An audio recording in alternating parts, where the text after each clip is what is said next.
The quarterback showdown between Shedeur Sanders and Dillon Gabriel took a jaw-dropping turn at Cleveland Browns training camp. Critics once claimed Shedeur couldn't keep pace with NFL speed. But now, he's making the competition look like they're stuck in molasses.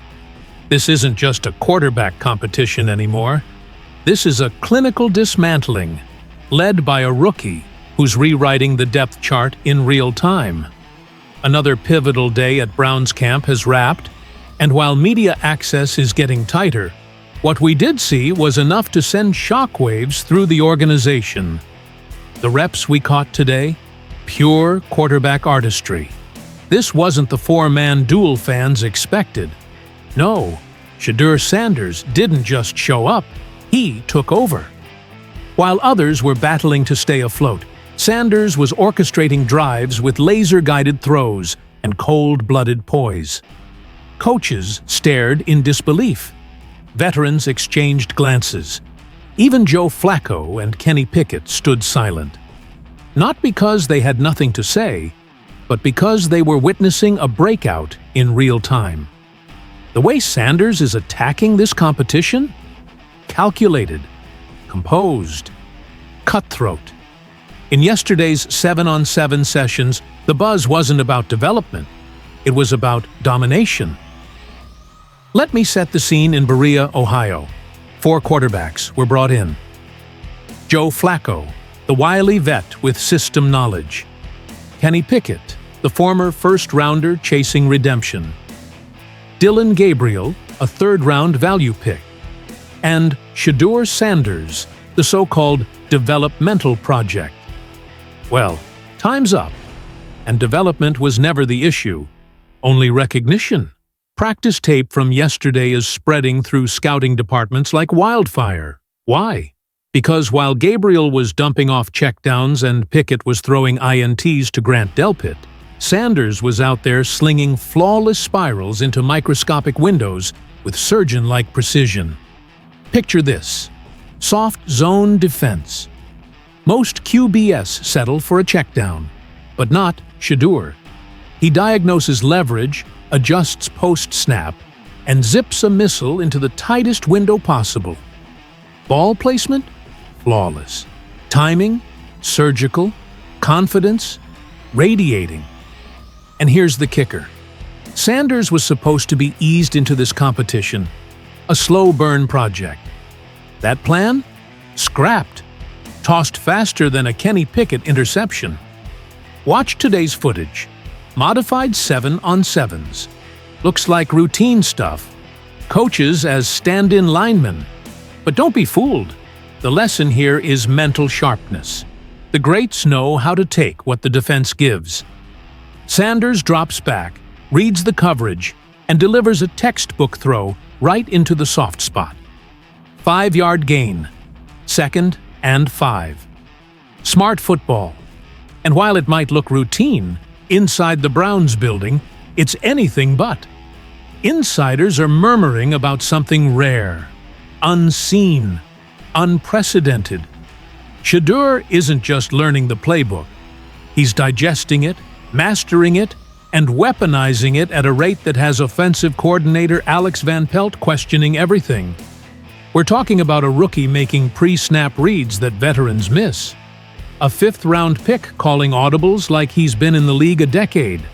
And the accuracy? Borderline absurd. While Gabriel sputtered in modified sets and Pickett threw red zone picks, Sanders was across the field going 4 for 4, each throw crisper and cleaner than the last. What we witnessed yesterday wasn't hype. It was history in the making. The Cleveland Browns split their quarterback group across 2 practice fields, veterans to the left, rookies to the right. What was intended to be a developmental tutorial for the young guns quickly transformed into a quarterback showcase, headlined by none other than Shedeur Sanders. And make no mistake, he didn't just stand out among rookies. He looked like the most NFL-ready quarterback from the entire 2025 draft class. First rep, play action, 3-step drop. Sanders uncorks a pinpoint laser across the middle, hitting his receiver in full stride. Not just a completion, a perfectly timed dart that maximized yards after the catch and gave his target a chance to make a play. Second rep, edge pressure encroaching. The pocket begins to crumble, but Sanders? Unshaken. No panic, no rushed judgment. Just a poised step up and a flawless spiral to the check down, allowing the running back to turn upfield in rhythm. Third rep, magic. A deep comeback route. The receiver starts working back to the ball, and Sanders throws him open with anticipation and ball placement so surgical the defender can't even react. Pro-level precision from a so-called raw prospect. Fourth rep, red zone. Blitz pre-snap. Sanders reads it instantly, audibles to his hot route, and lofts a perfect touch TD pass. Kind of finesse it takes veterans years to refine, and Sanders delivered it with ease. 4 throws, 4 completions, 4 glimpses into a quarterback who might be far more than just a mid-round project. But it's not just the arm talent turning heads, it's the mental mastery. Sanders is processing defenses with speed and clarity that belies his age. He's reading coverages before they unfold. He's making adjustments at the line that suggest a cerebral command usually reserved for multi-year starters. After practice, head coach Kevin Stefanski pulled Sanders aside. Eyewitnesses described an intense 10-minute conversation about route combinations, protection alignments, and situational execution. Ask yourself, when was the last time a head coach spent that much one-on-one time with a fifth-round rookie in his first week of camp? Meanwhile, the rest of the quarterback room is feeling the squeeze. Dillon Gabriel, once expected to be the diamond in the rough, now looks overwhelmed. His accuracy is dipping, his timing feels hesitant, and every Sanders snap seems to add weight to his growing frustration. Kenny Pickett is pressing. His mechanics look strained, his reads forced. The interception he threw to Grant Delpit wasn't just a misfire, it was a desperate toss from a quarterback who knows the leash is tightening. Even Joe Flacco, the seasoned veteran, is glancing over his shoulder. He opened practice with the ones, but by the end of the session, Sanders was taking reps that no one expected him to earn this early. Here's where it gets truly fascinating. The Browns' front office is staring at a dilemma they never saw coming this soon. Do they roll with the rookie who's outperforming every signal caller in camp? Do they maintain the conservative veteran route and risk burying their best option? Or do they do the unthinkable? Hand the franchise keys to a fifth-round rookie in year 1. Word inside the building is that the Browns may keep 4 quarterbacks on the active roster, a rare strategy in the modern NFL. Why? Because you can't ignore what Shedeur's doing, and you can't just discard veterans who still hold trade or locker room value. But this is bigger than just roster math. This is about the future of the Cleveland Browns. For decades, this franchise has wandered the quarterback desert, churning through a carousel of names, faces, and failed eras. But now, from the depths of the 5th round, they may have unearthed the one thing they've lacked for generations, a true franchise quarterback.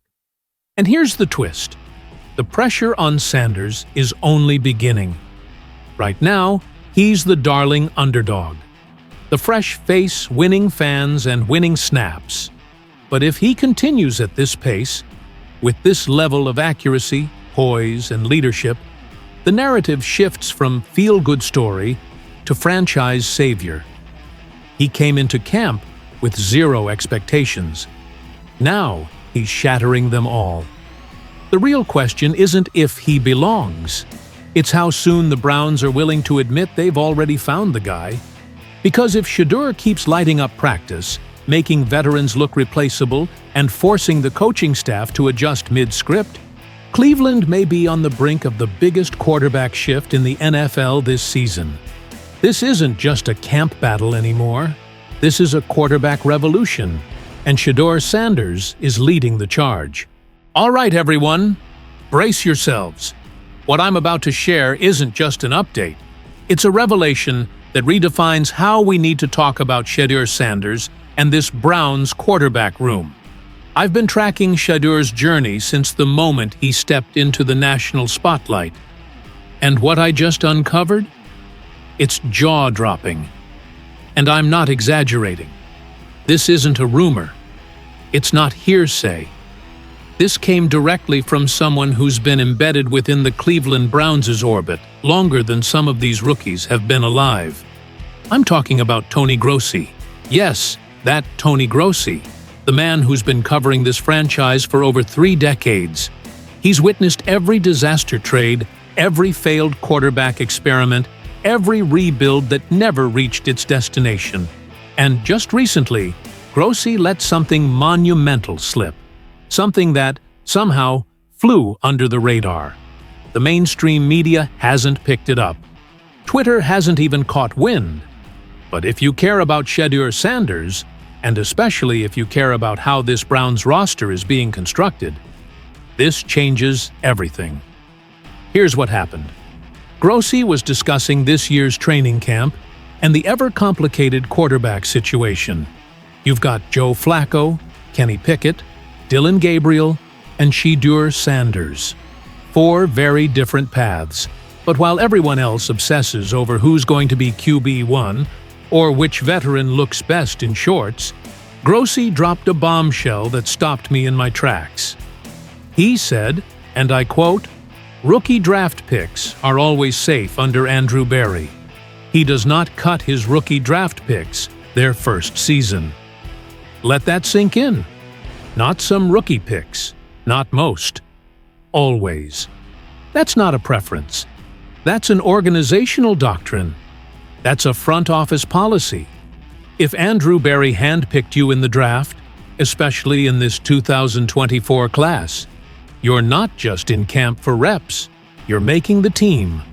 Smash that subscribe button, drop a like, and sound off in the comments. I want to hear your thoughts on this because it matters. And Grossi doubled down. When asked directly whether Shedeur Sanders and Dillon Gabriel would survive final roster cuts, he didn't hedge. He didn't say, "We'll see how camp plays out." He said, "They're making the 53-man roster." Period. That's a seismic shift, because most people still view this QB room through the outdated lens of a rigid pecking order. Flacco at the top, then Pickett, then Gabriel, then Shedeur. The assumption? Sanders is a developmental project. Take some preseason snaps, ride the bench, fade into the background. Wrong. That's 2002 logic. The Browns are playing a whole different game now. They're not playing checkers. They're playing chess. Let's get some perspective. In just the last 2 seasons, the Browns have cycled through 9 different starting quarterbacks. That's not a typo. 9. 4 just last season. 5 the year before. That's not depth. That's a crisis. So when people ask, is Shedeur going to play? The real question is, how soon? Because based on history, someone's going down. That depth chart is a revolving door. And when that happens, and it will, who do you trust? A 40-year-old vet on borrowed time? Or a rookie with 4 years of team control and upside bursting at the seams? Let's be honest, Joe Flacco, while heroic in his 2023 run, is 40 years old. Even Grossi called him a physical anomaly and admitted nobody knows if his body can survive another 17-game grind. Then there's Kenny Pickett, essentially a 1-year rental, not the long-term solution. These aren't franchise cornerstones, they're placeholders, and everybody knows it, including them. Now here's the part nobody's talking about enough: rookie contracts. That 4-year deal Shedeur signed, that's not just ink on paper, it's leverage, it's flexibility. It's how you build around a young QB without committing $200 million in guaranteed money. While Watson's deal is anchoring the cap at a ludicrous $36 million, the Browns front office added 4 quarterbacks for a grand total of just $7.5 million against the cap. That's elite-level roster architecture. And with Shedeur and Gabriel under rookie deals, that's not just depth, it's a long-term chess move.